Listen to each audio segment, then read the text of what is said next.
Did any of you pull an all-nighter? Did any of you stay up and work right through? And again, hit me up on X at Jim Rome. All right. Yeah, right? And I'm on the West Coast. I'm not going to lie. We're feeling it a little bit out here. That's why I was hitting you up on X last night. Like, anybody on the East Coast still awake? And I was getting a lot of engagement. A lot of people were watching. There it is. I posted last night first. How we living, East Coast? Still watching. And a lot of people were. Lots of likes, lots of responses. And then I want to say maybe an hour later, I did it again. And still, lots of responses, lots of likes. I mean, that's like 1:30 in the morning, 2 o'clock. I've never understood on the East Coast how y'all start games at 9 o'clock.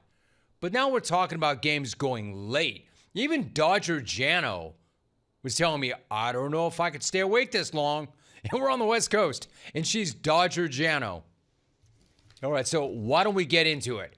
So much to unpack here. Like for a second there, I felt like that game was never going to end. It felt like we were watching the greatest baseball game ever, and that it was still going to be happening when I hit air today. I don't know what happened to both of these bullpens being ass. But last night, it felt like both these pens were going to just keep hanging zeros up on the scoreboard until the break of dawn.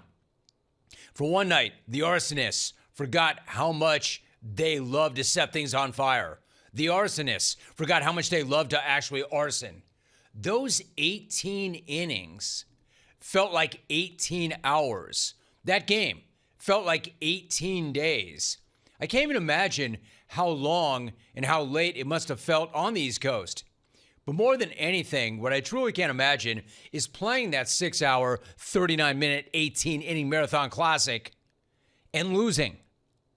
One thing to play in that game, but if you're going to play in that game, you sure as hell better win. You can't play in that game and lose. Can you imagine playing in that game and not winning that game? Dodger Jim cannot imagine that. And there were actually people at the Rogers Center in Toronto at the watch party until about 3 a.m., only to see their beloved Jays get walked off. But as much as I really feel for Blue Jay fan, and I do, I really feel for Blue Jay player. Imagine being a Blue Jay, playing those 18 innings, and coming away with nothing to show for it. Oh yeah, and having to see the GOAT on the mound later today. That's brutal. I mean, it felt like a never-ending game. But if anybody was going to finally break that deadlock, if anybody was finally going to end that never-ending game, it was only going to be one dude. Of course, it was going to be one dude. Of course, it had to be Freddy. In Los Angeles. Freeman sends a fly ball to center field. Varsho's going back before the clock strikes midnight. 99. Freddy Freeman has ended it. It's a repeat hero with the last word on a Game 3 classic. Yeah, I'll tell you what, Dodger fans who get a lot of raps. Now, I'm not even saying bad raps, but raps for leaving early. A lot of them were still there. A lot of them stayed through the night. Look at the stands. As far as Freddie, ionic does not begin to describe 2 World Series walk-off home runs. I mean, could this dude be any more clutch? Could this dude be any more of a Dodger legend? It's unreal. And speaking of unreal, hey, is that Shohei Ohtani guy any good? The underpaid GOAT. Yes, I said it. The underpaid GOAT. Reached base 9 times last night. 9. Go ahead, Alvy. 9 Hit times. the Ferris Bueller 9 loop times. and keep it rolling. 9 times. 9 times. 9 9 times. 9. 9. 9 9 times. times. 9 times. 9 9 times. 9 9 times. 9 9 times. times. 9 times. 9 9 times. 9. 9 9 times. Yes, 9. 9 times. 9 times. 9 times. 9 times. 9 times. times. 9 times. 9 times. 9 Hey, listen. Thanks, Ferris. 9 times. You know how many people have reached base 9 times in a postseason game before? the same as the number of people who have reached base 8 times. 8 times. 8 times. 8 times. 8 times. 9 times. No, the same as the number of people who have reached base 8 times in a postseason, which is the same number of people who have reached base 7 times in a postseason game. You know how many that is? 0.0. Nobody has ever reached base 9 times in any game, regular or postseason, since 1942. But I will do you one better. As soon as Ferris is done, I'll do you one better. No player has ever had 4 extra base hits in a World Series game since 1906, until Shohei had 2 home runs and 2 doubles last night. And, of course, on top of that, on top of the 2 bombs and the 2 doubles, he also walked 5 times. 5 times. 5 times. 9 times. 5 times in a row. 9 times. This guy walked in his last 5 at-bats, 4 of which were intentional walks. Like he was getting the full Baroid treatment last night. And he didn't even have to swell up his head to the size of a watermelon in order to get it. Toronto walked the dude 5 times, 4 times intentionally. And yet their biggest mistake of the night was not walking him a 6th time. Because if they just walked him in the 7th inning, he never would have done this. Ohtani on a center cut fastball. Blast one and ties it. Shohei 5-5. So you wonder why they walked him 5 times in a row after that. That laser blast made this freak 4 for 4 with 2 home runs and 2 doubles. And after that, the Blue Jays finally learned their lesson and they just tapped out. They were like, the hell with this. We're not pitching to this guy anymore. They went Roberto Duran. No mas. No mas. It's bastante. It's bastante. No mas. So to recap, Shohei became the first player to ever reach base 7, 8, and 9 times in a postseason game. The first player to be walked intentionally 4 times in a postseason game. The first player with 4 extra base hits in a World Series game in 119 years. And oh yeah, he's starting. He's the starting pitcher tonight. Not even tomorrow, tonight. Same day. He's starting the same day that game ended. A few hours. Look, I don't know how you play 18 innings and then turn around and start on the bump the next day. But if anybody can do it, it's this freaking unicorn who has now posted a 3 home run, 10 strikeout game, and a 4 for 4, 2 home run, 2 double, 5 walk game, and he did it in the same postseason. We pretty much have never seen 2 performances like that ever, and Shohei just put up those 2 performances 11 days apart. But the craziest thing about that GOAT's crazy night is he may not have even been the hero.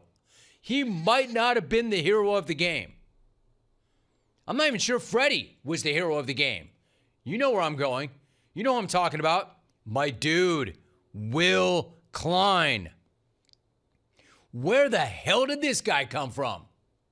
He only had one of the ballsiest, brassest, most unexpected relief outings in World Series history. No big thing. Before last night, Klein had never thrown more than 3 innings in a pro baseball game. Before last night, he had never thrown more than 36 pitches in the majors. So, of course, last night, he was good for 4 innings and 72 pitches in extras. My dude, coming into the postseason, had 22 innings of big league experience. I mean, it was absurd enough that he got to see some mop-up duty at the end of game 1. The hell was he even doing out there for that? But this was no mop-up duty last night. This was incredibly clutch, high leverage, high pressure, big stage, big moment bullpen work. After the game, the dude was in utter disbelief. He was like, I've been on my couch in Arizona for a month. How shocked were you just to be part of this after not even being on the roster before the World Series? I mean, I was sitting at home in Arizona like the last month, you know, like this is crazy just to get to go to Toronto and then be at it and then get to pitch even that first game. I never thought this would happen, so, you know, it's just stayed in it mentally and, you know, good things happen. Best dude ever. I got to go to Toronto. I never expected this. I wasn't even on the roster. And then he slipped in, just staying it mentally, and good things happen. Yeah, I don't know, man. There's more than just staying in it mentally and good things happen. That dude was out there alone. Nobody coming to save him. He knew it. Off the couch and into extra innings in the World Series. Man, it does not get any more wild or any more clutch than that. Although, Clayton Kershaw coming in with the bases loaded in the 12th and getting the Dodgers out of it was pretty damn clutch. Every single Dodger fan was dreading the possibility that Clayton's last Dodger appearance was going to blow up in his face and blow that game last night. Even his wife could barely even watch. But that old beefy legend came through huge. And how much did you Dodger haters hate that? How badly did you Dodger haters want that guy to go out and end his Hall of Fame career on the worst note? Except he wasn't going to let that happen. Man, that was studly. And I don't want to hear any of you say, yeah, great, Rome. All Fatso had to do was get one out. The dude came in with bases loaded, out of the pen. And how about Edman with the shovel? What a great play that was. Also, something else I got to shout out. Somebody else. Freaking Will Smith. 18 innings behind the dish last night. 2 entire games in one. I mean, I'd be sore sitting in my seat for 6.5 hours, let alone crouching, catching, all 18 innings. I mean, mentally, physically. How demanding do you think that was? And that shot that he took in the 17th inning off his arm.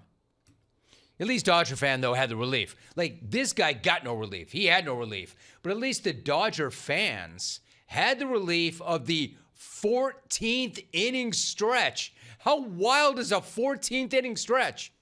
All right, fans. It's time for the 14th inning stretch. Led by Dodger Stadium organist Dieter Rule.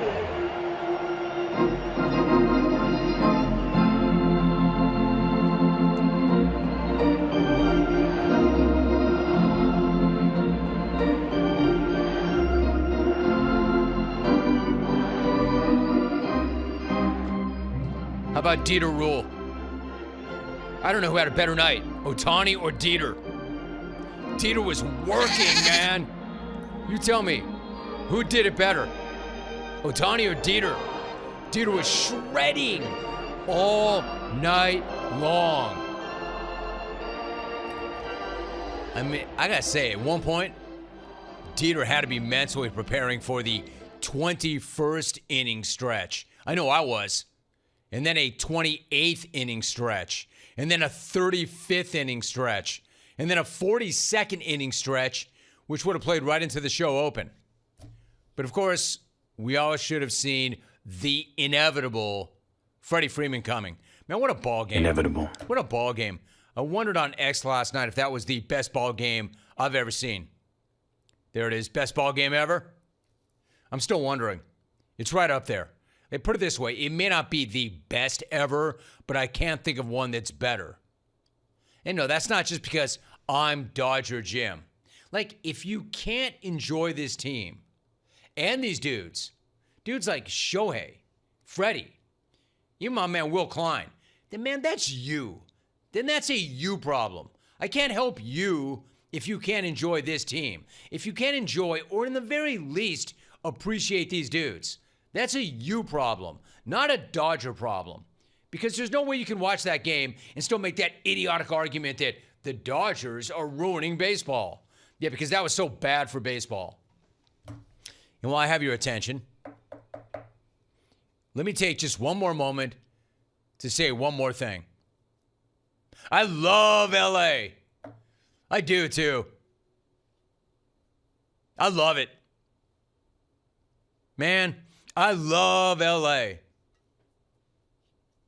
I love it. We love it. We love it. Look at that mountain. Look at that Freddy. Look at that bum over there. He's down on his knees. Look at these Dodgers. They ain't nothing like them nowhere. Century Boulevard. We love it.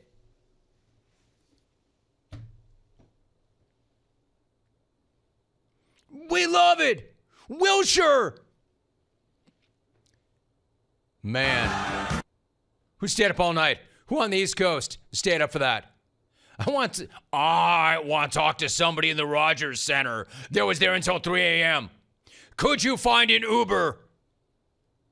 Man, that's dedication. Like I said, it's one thing to be a part of that. You know they're all feeling it. You can say all you want about, hey, man, it's the World Series. Adrenaline. Yeah, to a large extent. But if you're going to go to those lengths and that extent, man, you better win that game.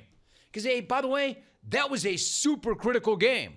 A super critical game to win and a super important game to lose. So credit to both sides for laying it all out there.